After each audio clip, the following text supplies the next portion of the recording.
नमस्कार। इर्द गिर्द में आपका एक बार फिर से स्वागत है। आप लोगों के स्नेह, आशीष और प्रभु कृपा से मैं आपके सामने फिर से उपस्थित हूँ। लंबे समय बाद दीप दादा के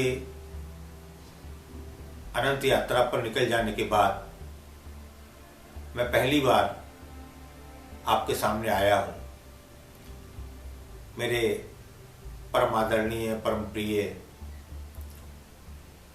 दीप ठाकुर की कमी मुझे हर रोज महसूस होती है, और मुझे विश्वास है कि वो जहाँ बैठकर भी मेरा वीडियो देखेंगे, सुनेंगे, मेरी कहानी को सुनेंगे तो उन्हें अच्छा लगेगा। वो वहीं से मुझे आशीष देंगे, ऐसा मेरा विश्वास है। चलिए सुनिए खलील जिब्रान की कहानी अपराधी। इसका अनुवाद बलराम अग्रवाल ने किया है। मैं आपको बता दूं कि अब तक मैंने जो खलील जिब्रान की कहानियां पढ़ी हैं उनमें से ज्यादातर के अनुवाद बलराम अग्रवाल और मेरे बहुत प्रिय मित्र सुकेश साहनी ने किए हैं। लेकिन मुझे ये याद नहीं रहता, कहानियां तो मुझे याद हो जाती हैं, लेकिन मुझे ये याद नहीं रहता कि ये कहानी का अनुवाद किसने किया था। लेकिन ये बलराम अग्रवाल ने इस कहानी का अनुवाद किया है। मैं उनका शुक्रगुजार हूँ कि उन्होंने हिंदी के पाठकों के लिए खलील जिब्रान की दुर्लभ, अनूठी कृतियों को हिंदी में सुलभ कराया। ये कहानी मैं अपनी सभी प्यारी बेटियों छाया, रितिका, स्वाति, बीना झा, अमूल्या, सान्या और नाम नहीं भी लूं तो सब जानते हैं मेरी बेटियों के विषय में, उनको समर्पित करते हुए कहानी सुनाना शुरू करता हूं। शरीर से मजबूत एक नौजवान को भूख ने कमजोर कर दिया। सड़क के किनारे पर बैठा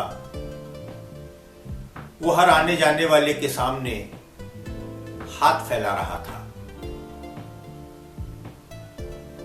वो सभी के सामने अपनी भूख, अपनी मजबूरी और अपनी बर्बादी के गीत गाता सुनाता।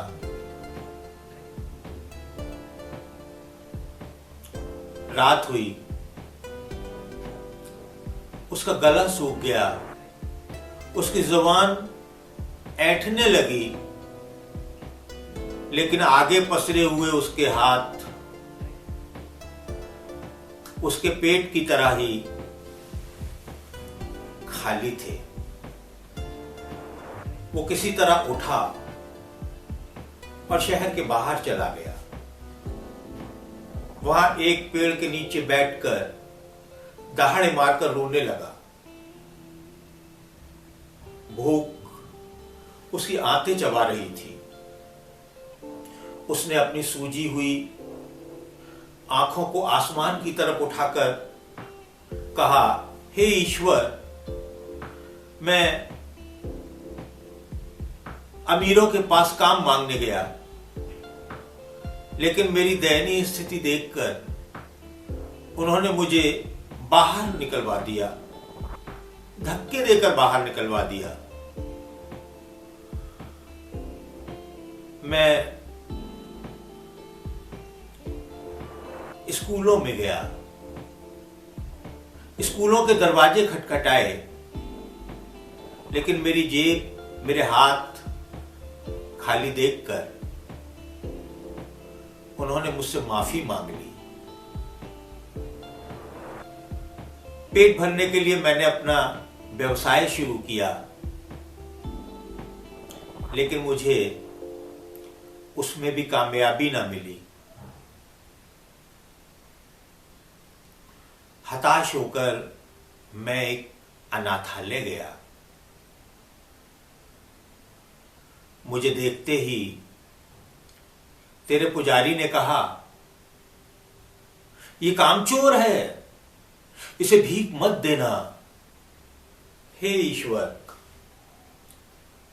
तेरी ही इच्छा से मेरी मां ने मुझे इस धरती पर जन्म दिया और तेरी ही इच्छा से ये धरती खत्म होने से पहले मुझे तुम्हें सौंप देना चाहती है। एकाएक वो चुप हो गया। वो उठा और उसकी आंखें दृढ़ निश्चय के साथ दमक उठी। एक पेड़ से उसने एक मोटी टहनी तोड़ी और शहर की तरफ चल पड़ा। वो चीखा। मैंने अपनी पूरी ताकत से रोटी मांगी, लेकिन दुत्कार दिया गया। अब मैं इससे अपने बाजुओं की ताकत से छीनूंगा। मैंने दया और प्रेम के नाम पर रोटी मांगी, लेकिन मानवता ने सिर नहीं उठाया। अब मैं जबरन छीनूंगा। आने वाले समय ने उसे लुटेरा और हत्यारा बना दिया। उसकी आत्मा मर गई। उसके सामने जो भी आया उसने क्रूरतापूर्वक कुचल दिया। उसने अकूत संपत्ति एकत्र की और अपने समय के धन्ना सेठों पर राज करने लगा। उसके साथी उसकी प्रशंसा करते न थकते और तमाम चोर, लुटेरे, डाकू उसे देखकर ईर्ष्या करते, उससे लेकिन डरते थे। उसकी संपत्ति और झूठी शान से प्रभावित होकर राज्य के अमीर ने उसे शहर का डिप्टी बना दिया। यह एक मूर्ख शासक का बेहुदा कदम था। उसके बाद तो चोरियों को वैधानिक मान्यता मिल गई। आम आदमी के उत्पीड़न बढ़ गए। प्रशासक लोग जनता की गुलामी का समर्थन करने लगे। कमजोरों पर जुल्म करना आम बात हो गई। जनता जिससे पिसती थी, मजबूरी में उसी के गुणगान करती थी। मनुष्यों की स्वार्थपरता का पहला ही स्पर्श इस तरह सीधे साधे इंसान को अपराधी बना डालता है। उसे शांति के पुजारियों की हत्या करवा देता है, हत्यारा बना देता है शांति के पुजारियों का।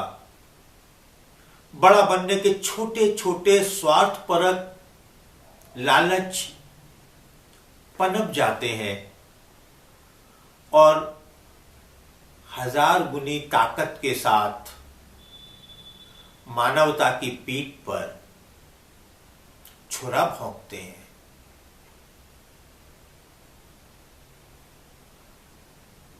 तो मित्रों, कैसी लगी कहानी? कहानी की सीख आप मुझे जरूर बताइएगा। आपकी टिप्पणियों का मुझे इंतजार रहेगा। और ईश्वर कृपा रही तो मैं फिर आपके सामने उपस्थित होऊंगा कोई नई कहानी, कोई कविता या कुछ और बातें लेकर, तब तक के लिए मुझे इजाजत दीजिए। जय हिंद, जय भारत, वंदे मातरम।